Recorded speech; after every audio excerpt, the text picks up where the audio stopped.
চলো বন্ধুরা, আজকে আমরা গাছ থেকে আম পেড়ে খাবো। আর যেহেতু আমি এই বছরের প্রথমবারের মতো আম পেড়ে খাচ্ছি, তাই তোমাদের জন্য এই ব্লগটা নিয়ে আসলাম। চলো বন্ধুরা।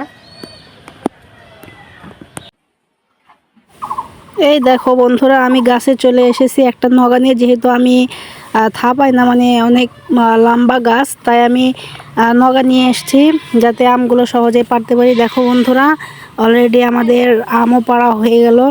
এখন দেখো আমের কালারগুলো কত সুন্দর, তাই না? আসলে আমগুলো দেখতে যতটা সুন্দর লাগতেছে, হয়তো বা খেতেও মজা লাগবে। দেখা যাক কি হয়। তারপর আমার ছোট বোন আম ছিলতেছে, আমগুলো ছেলাও হয়ে গেল অলরেডি। দেখো সুন্দর একটা কালার এসেছে।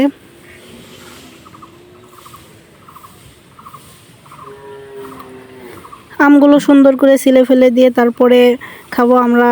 কয়জন, 3-4 জন আছি। যেহেতু ওরা কখনো ভিডিও করেনি, যার কারণে আমি ওদেরকে ক্যামেরার সামনে নিয়ে আসতেছি না।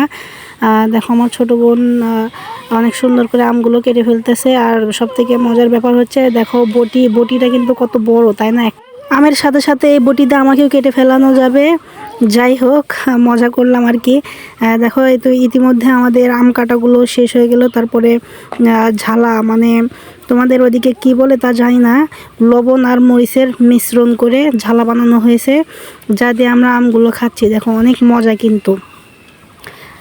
আমগুলো যত সুন্দর দেখতে, এত মশমশা আর এত স্বাদ, আসলে খেতে অনেক ভালো লাগতেছে। আমগুলো আসলে অনেক মজার।